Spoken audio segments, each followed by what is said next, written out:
Experimenting with future technologies, constructing new devices, developing creative ideas for urban life in the future.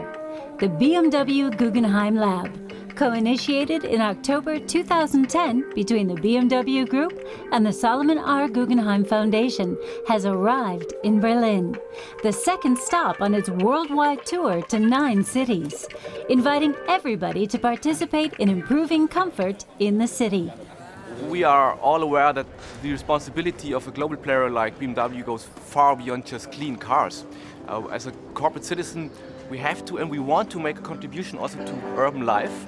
Change begins in your mind, so we want to bring with this project minds together, innovative people, people who can make this change happen.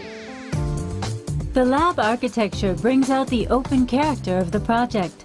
A light carbon fiber structure, flexible as a stage construction, inviting and inspiring, without walls that set limits. A mobile think tank that comes to the people, working as a public forum, community center, and gathering space. We started thinking, how can we do other programs that can happen outside of the museum? If we're talking about cities, how can we do projects that are happening in the street of cities?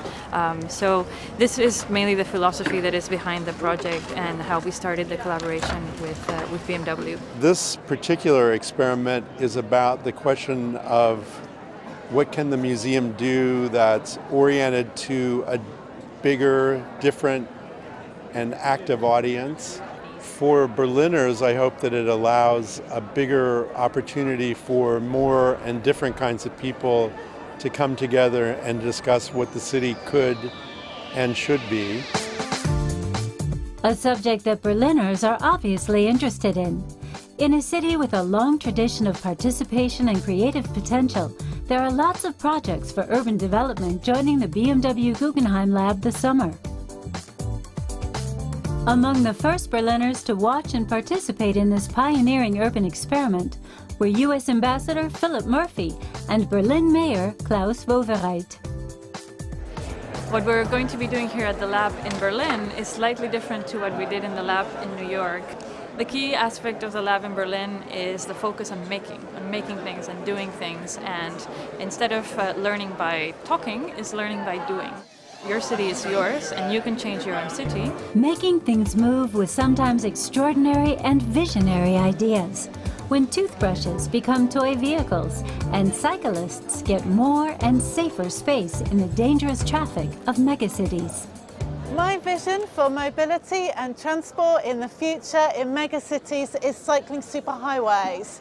They are 7-meter wide bikeways which are completely separated from parked and moving cars. They're safe enough for anyone to use, whether they're 8 years old or 88 years old.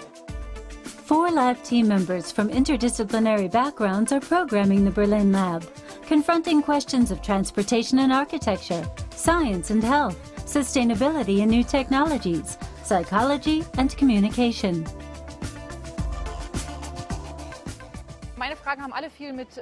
My questions are all about the focus on psychology and urban life involving the human being. Emotion and communication and all these processes I examine in my program. For example, why do I feel alone in a city with 3.5 million people? Or why don't we smile at each other more? 6 weeks of experimenting and discussing, thinking and making in Berlin. Then the lab will leave for its next stop in Mumbai. But several of the projects in Berlin will continue. I think a successful lab will be a lab that generates new ideas, but also a lab that has ideas that stay after we leave Berlin. So join and enjoy the BMW Guggenheim Lab with its 100 programs and workshops in Berlin until July 29th.